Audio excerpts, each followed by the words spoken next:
चाहे तो तुम्हारे को मारा जाएगा या घर से निकाला जाएगा।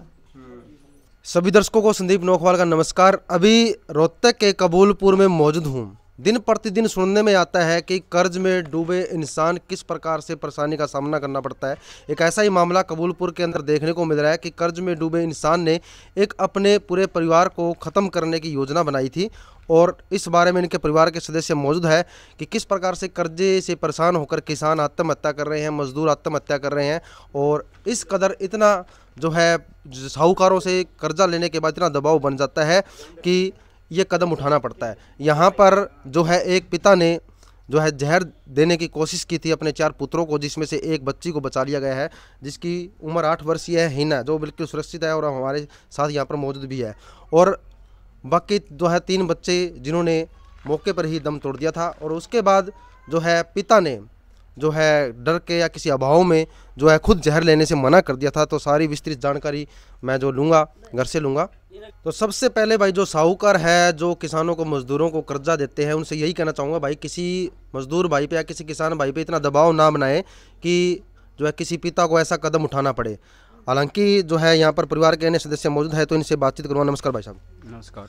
तो भाई साहब पूरा जो मामला क्या है, सबसे पहले तो जो है आपने अभी बताया न्यूज़पेपर में आया कि पिता ने जो है बाद में किसी डर की वजह से जो है पूरे परिवार को ख़त्म करने की योजना बनाई थी, लेकिन बाद में जो है उन्होंने बच्चों को जहर देने के बाद खुद ने लेने से मना कर दिया। क्या इस मामले को किस तरह से देखते हैं आप? देखो, खुद के बारे में तो वही बता सकता है, उसने क्यों नहीं लिया, क्या रीज़न है, इसके बारे में तो हम कुछ भी नहीं कह सकते क्योंकि वो एन वारदात पे था नहीं यहाँ पे, वो फरार हो चुका था यहाँ से। मतलब बच्चों को जहर दे के घर से चला गया था।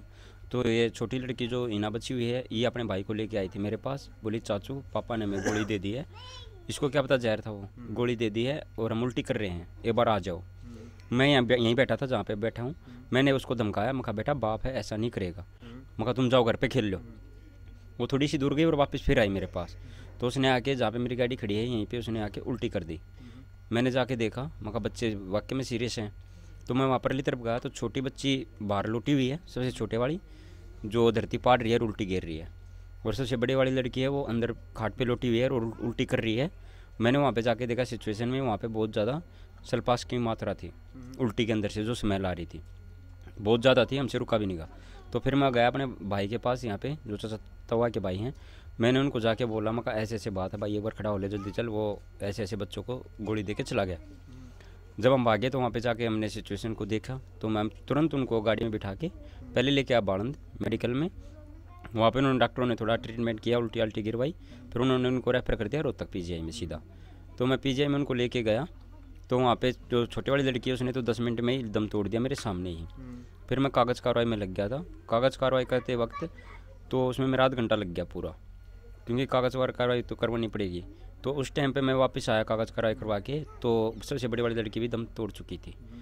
बच्चा की तो डॉक्टरों ने साफ मना कर दिया था, बचना कतई नामुश्किल है, ठीक है, क्योंकि उसमें सांस ही नहीं बचे हुए थे।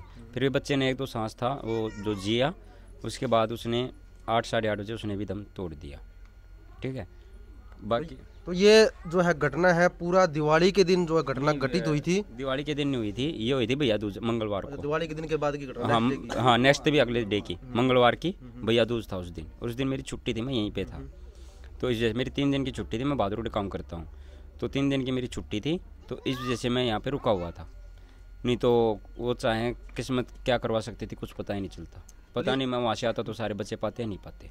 रिपोर्ट में जो खुलासा हुआ है कि कर्ज से परेशान था, जो पिता का नाम सुनील, हाँ सुनील कर्ज से परेशान था। देखो ये तो या तो वही सच्चाई बता सकता है, मैंने तो सच्चाई वही बताएगा भाई, मैं कर्ज से परेशान था किससे था, पर हमें जो सुनने में आया है वो बात रियल है कि वो कर्ज से परेशान था। कर्जदार जो थे उसके ऊपर ज़्यादा डिप्रेशन डाल रहे थे बार बार, जो जिस से उन्हें कर्जा लिया हुआ था उसके ऊपर ज़्यादा दबाव डाल रहे थे।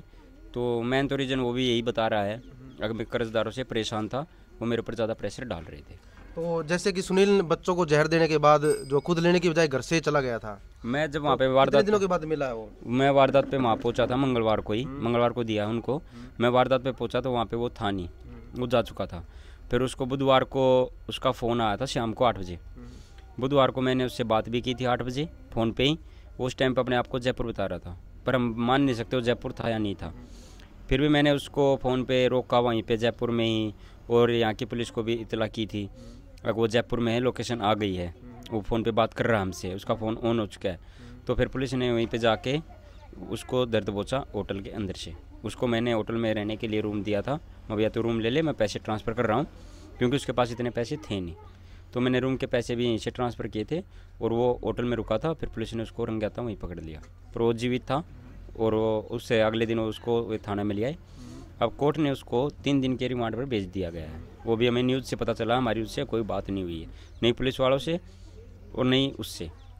तो जैसे पुलिस ने हिरासत में ले लिया है, सुनने में आ रहा है कि जो है सुनील की पत्नी से भी पुलिस जो है पूछताछ करेगी, तो इसमें जो है पत्नी के बारे में आप क्या कहेंगे, सुनील की माँ के बारे में? क्या उनको भी जहर देने की कोशिश की थी, वो कैसे सुरक्षित है? देखो, उनको तो जहर देने की जरूरत कोशिश नहीं की उन्होंने, क्योंकि वो उस टाइम पे थी नहीं। और वो सवेरे ही 7 बजे कह के गया था कि मैं ड्यूटी पे जा रहा हूँ काम करने के लिए, मैं 3 दिन बाद आऊँगा। और मेरे को तो बच्चों ने बताया था अगर मेरा पापा 3 दिन के लिए बाहर गया, अब वो यहाँ पे है नहीं, ठीक है। और इसकी मम्मी थी जो बच्ची की, वो सवेरे 7 बजे नहर फूस के लिए खेतों में चली गई थी, ठीक है। बच्चे मेरे पास ही खेल रहे थे इधर ही, उसका घर परली तरफ है, मेरा घर उरली तरफ है, तो मेरे पास ही खेल रहे थे। वो किस डिप्रेशन में आया, किस उसमें आया, वो गया काम पे नहीं गया, देखो ये तो सच्चाई वही बता सकता, हमें तो कुछ नहीं पता इस बारे में। चलिए, यहाँ पे अन्य भाई साहब भी मौजूद है, तो जो हम भाई साहब आप इस मामले के बारे में जो है जैसे कि कर्ज से परेशान था सुनील, तो पहले कोई ऐसी वही कुछ ऐसी कोई बॉडी लैंग्वेज भाई पता चला हो भाई ये आदमी परेशान है, कुछ ऐसे देखने को मिला हो?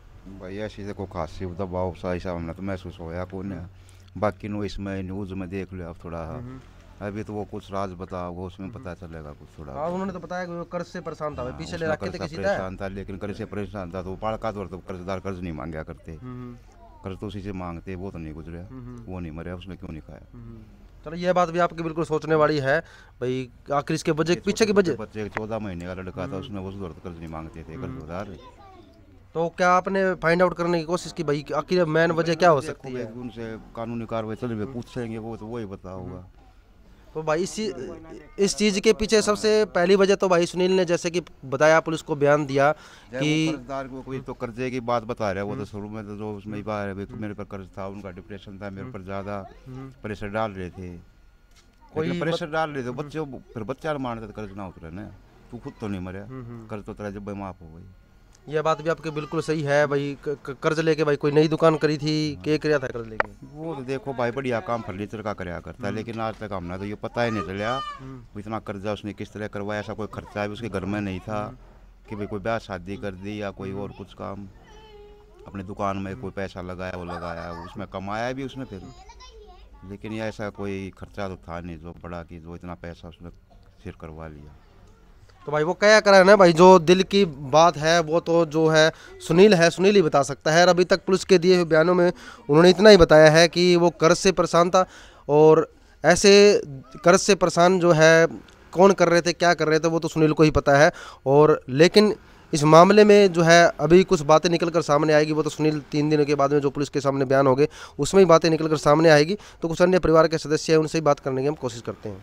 तो अभी जो है सुनील की पत्नी जी से हम बात करने की कोशिश करेंगे। ये आप देख सकते हैं, अंदर हम आए हैं। हाँ जी, नमस्कार जी।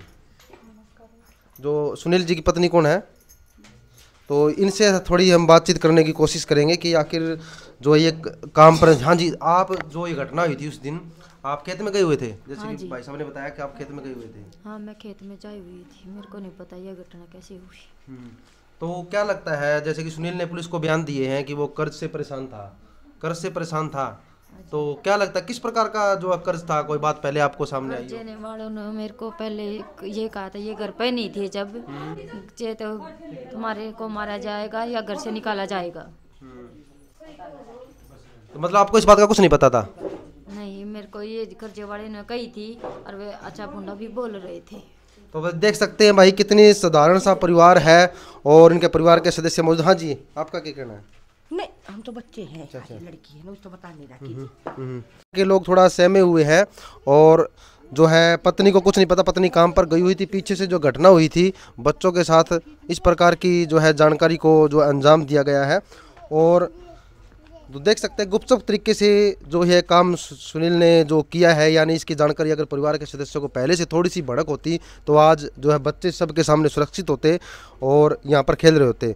तो भाई साहब थोड़ा सा बस थोड़ी सी एक बात हो रहा है, तो जैसे इसकी थोड़ी सी मतलब कोई भाई इतना बड़ा कदम उठाया है तो आदमी की बॉडी लैंग्वेज है या कुछ भी है थोड़ा बहुत पता चले हो, आपका परिवार में बातचीत तो मेरा पड़ जाएगा भाई आदमी परेशान हो रहा है, ऐसा कुछ देखने को मिला था? देखो मेरी उससे बात नहीं होती थी कभी भी, पड़ोसी बैठे हैं पूछ सकते हो, मेरी कभी उससे बात ही नहीं होती थी, ना मेरे को उससे कोई वो था।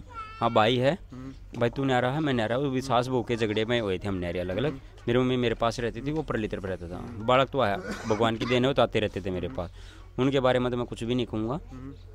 हाँ परेशान था, या उसका कोई यार दोस्त भी नहीं था, पहली बात तो कोई भी यार दोस्त नहीं था, किसी के साथ भी बैठता उठता नहीं था वो, किसी के साथ भी। भाई इसके साथ बैठता, इसको परेशानी बताई, एक को बताएगा तो चारों को पता चलती है उससे।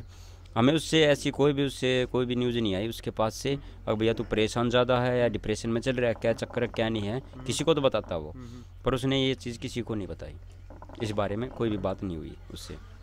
तो देख सकते हैं यहाँ पर जो है किसी प्रकार का जो है परेशानी का भाई साहब की कोई बातचीत नहीं हुई, ऐसा कोई सुनील ने पहले नहीं बताया था किसी को।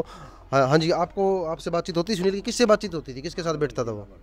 या किसी से शेयर नहीं था वो, किसी से भी शेयर नहीं था। तो ये आसपास पड़ोसी है, इन्होंने बताया कि किसी से अगर शेयर होता तो शायद आज जो उनका परिवार सुरक्षित होता, क्योंकि कई बार आदमी क्या होता है अकेले रहने की वजह से भी डिप्रेशन में चला जाता है। ऐसे कदम जो है डिप्रेशन में जाने की वजह से सुनील ने उठाया है, और बहुत ही जल्द जो है पुलिस पूछताछ करके जो सच्चाई है इस मामले की वो भी जनता के सामने रखने की कोशिश करेगी। बने रहिएगा आप HBN 24 न्यूज़ के साथ, जुड़े रहिएगा। जय हिंद।